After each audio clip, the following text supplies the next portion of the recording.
Thank you so much for having me. And pardon the ugly fonts. It's not supposed to look like this, but we'll power through it, like you said. So I'm going to talk a little bit about collaborations that I'm currently working with, and also talk about some projects that I've worked on. I like to do the Pachachka style, so I'm going to group a bunch of slides at you with pretty images, and then we can talk later about the projects. So I currently have all these collaborations ongoing. Like Doug said, I have a collaboration with Marcus Vogel. It's an art and design collaboration under the title Benitez Vogel. We've been working together since 2000, and I'll go into those projects mainly. I've been working with LCI in the School of Podiatry on liquid crystal textiles, specifically the diabetic sock application, if you've heard of that. I'm one of the parties involved. I've been working with physics on custom creating OLEDs and integrating into fashion products. And recently I've been working with architecture on digital fabrication and biodesign, which I'll touch upon at the end, as well as trying to get some virtual reality applications going with computer science. So my main collaborative research is done under Benitez Vogel, and we focus on interactive installations, digital fabrication and material explorations, wearable technology, data sonification and visualizations, and biomimicry and biodesign. And sometimes our projects integrate various of these areas. So the projects I'll be talking about is iHeart, Versus, Skin Deep, and Sarah, which you heard a little bit about. And the reason I bring iHeart up, it's an interactive installation. It was created for Ingenuity Fest in 2011. And the interactive element is that it's audience participation. So we counted hashtags I love Ingenuity Fest with the little heart. So it was iHeart Ingenuity Fest. And there were certain records that we would tally, and that would create interactive animations on the Detroit Superior Bridge. So these 5 hearts throughout the weekend, and Ingenuity Fest usually is a weekend, like 3 days. At the beginning of the weekend, no hearts were lit, and by the end of the weekend, we had all 5 hearts lit. So it was the first time I had people actually take selfies with an artwork, which was very strange. But I bring it up because it's going up again in Akron at the Downtown Public Library. It's part of the Curated Storefronts series. There's a bunch of different storefronts. That's the Knights Arts Foundation recipient. And this is one of the 2 windows that we'll be doing. So for 6 months after, starting March 3rd, if we get it all installed in time, or March 4th, it'll be up there for 6 months, and you can go and interact with the piece and check it out. It'll be right on the front of the library where they have a fab lab. So after that shameless plug, I'm going to talk about another interactive installation, and this is a part of a series called Versus. And in this series, we're dealing with sports data and data visualization and sonification. So trying to take what seems to be something very non-artsy, like a sports game, a sports match. In this example, we were working with data sonification, and this is a billiard table. And the ball play was what created the unique composition. So the movement of the balls, the speed, the direction, the placement, that would create a unique composition for that specific game. We didn't want to create something that was obtrusive, even though the technology, there's quite a bit of technology from the roof that the player doesn't see, with computer vision and some generative audio synthesis occurring. We wanted it to be a natural gameplay.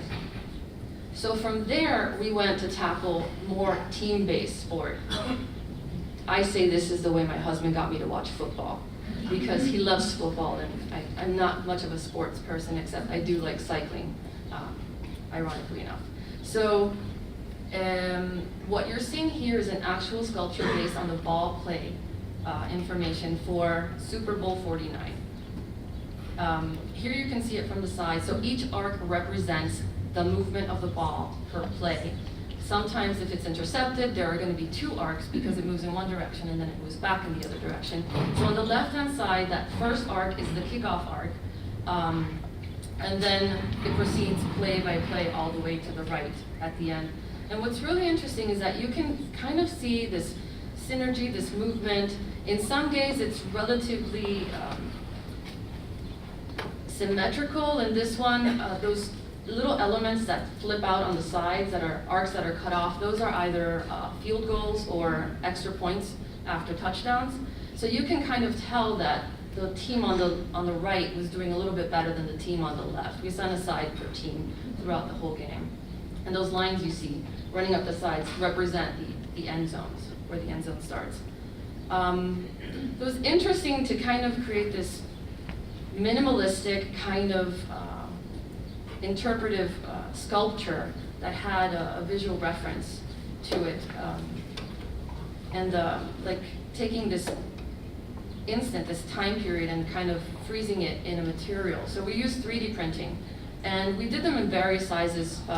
This is one of the larger ones that we did for an exhibition, and you'll see the exhibition photos a little bit later after the next project. And this is on a 2x2 by 2 foot printer bed, so it was relatively large, kind of changing the aesthetics of it a little bit. But last year, this project, we worked on it throughout 2014 so that we could have all 50 Super Bowls printed by the 50th anniversary of the Super Bowl last year. And yes, we did do this year's Super Bowl as well, so it's like every year now I have to watch the Super Bowl. And that printout is actually, I just got the notification that it just shipped, so it should be here sometime next week. So in working with the materiality of 3D printing, we applied for a grant at University of Akron through the Biomimicry Research Innovation Center. And we wanted to work a little bit more, something that was a little bit more with the body, since I am in fashion.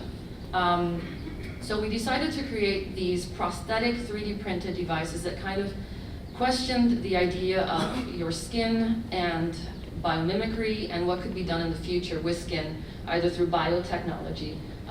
We're doing it through the prosthetic of the 3D print.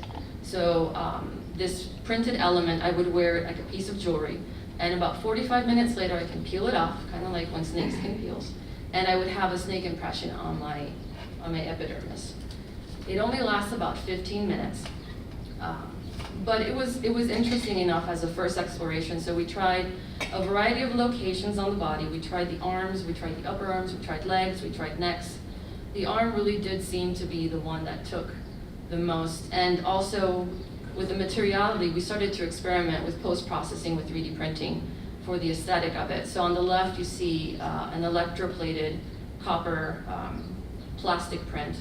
And then on the right, there is a type of chrome that you can do to plastic that makes it still retain its flexibility, which is somewhere in Mansfield, Ohio.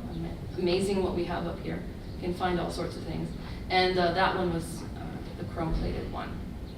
And this, just to give you an idea of what it looks like when it's presented in an exhibition. You have a variety of images documenting it. And there's the neck piece. The neck didn't really keep the impression very long. We found that actually the upper arm keeps it longer. And different people, like for me, it would only last maybe 15 minutes. I have a friend that it lasted over an hour. So I'm not sure exactly why that was. But it is interesting. And here you can see some of the prints, the Versus 3D sculptures as well.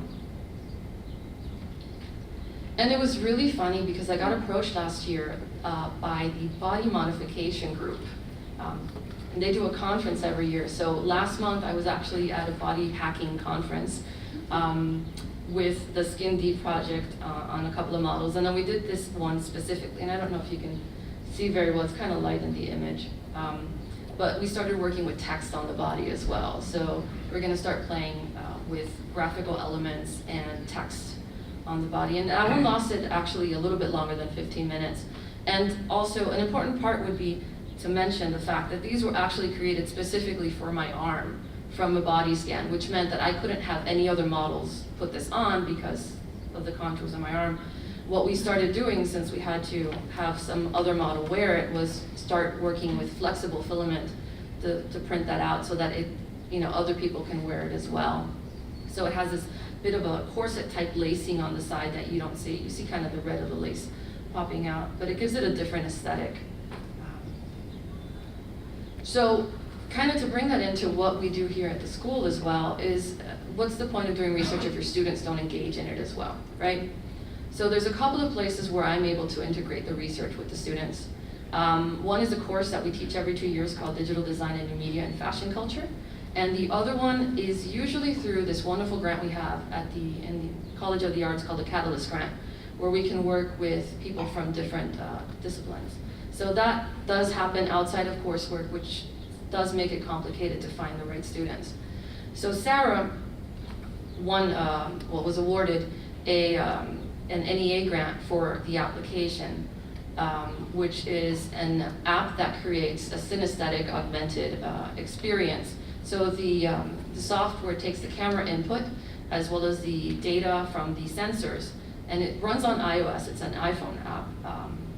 It also runs on the old iPods, and it uses onboard there's a generative audio component to it. So based on the movement of the dancer makes, it makes sound as well as with the colors that the camera sees. So this was great, but by itself, it really didn't do anything. You really needed something a bit more to make it, to give more importance to the project and to actually give it purpose. So we then started working with Kim Carpenty in dance as a performance tool. So we started working with her in a travesty group, and it was really good because the dancers kind of became the gatekeepers for visuals as well as sonic environment of their dance performance. It's mainly improvised. And here you have the device we made to make it wearable. We took the iTouch and the Pico projector and strapped it on the dancer's arm through a neoprene sleeve. And the first part, when we got the experiment going, was fantastic, but it looked like this. So thanks to the Catalyst grant, we were able to involve students as dancers as well as students in fashion design and costume design to make something like this, which obviously has a little bit more aesthetic as well as performative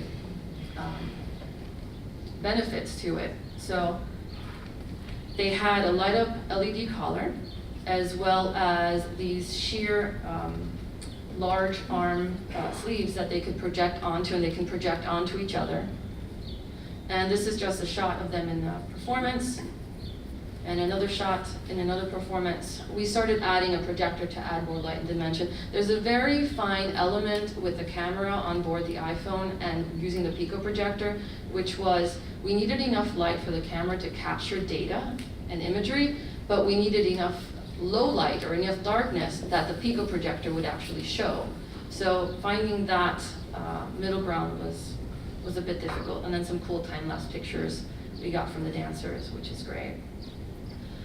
So through my collaboration with John West at the Liquid Crystal Institute, I was able to, in that digital fabrication course that I teach every 2 years, integrate a liquid crystal assignment. And this is one of the pieces that came out from that collaboration. Basically, we had a few projects. She used laser cutting for the stencil, for the design, and then we sprayed the liquid crystal on it. And it's very pretty. Most recently, OLEDs from physics. These were actually made here, and the mask design was created by a merchandising student.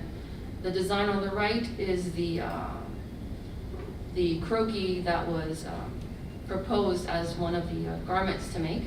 And the buttons actually are 3D printed from a 3-part design. And then here's the coat.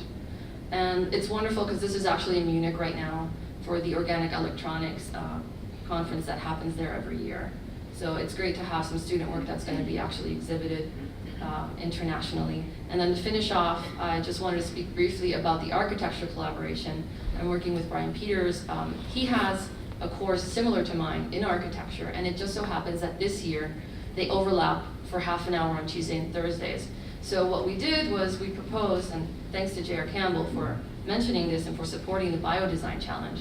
Basically, our students are going to be involved in this international competition, which talks about wicked problems in the world, like water and air, manufacturing issues. And our students will apply their design savviness with biotech to try to create solutions or propose solutions, whether they be actual solutions or just theoretical solutions that can't necessarily be made right now, but may be plausible in the future. And with that, I think I shot enough information at you. Thank you.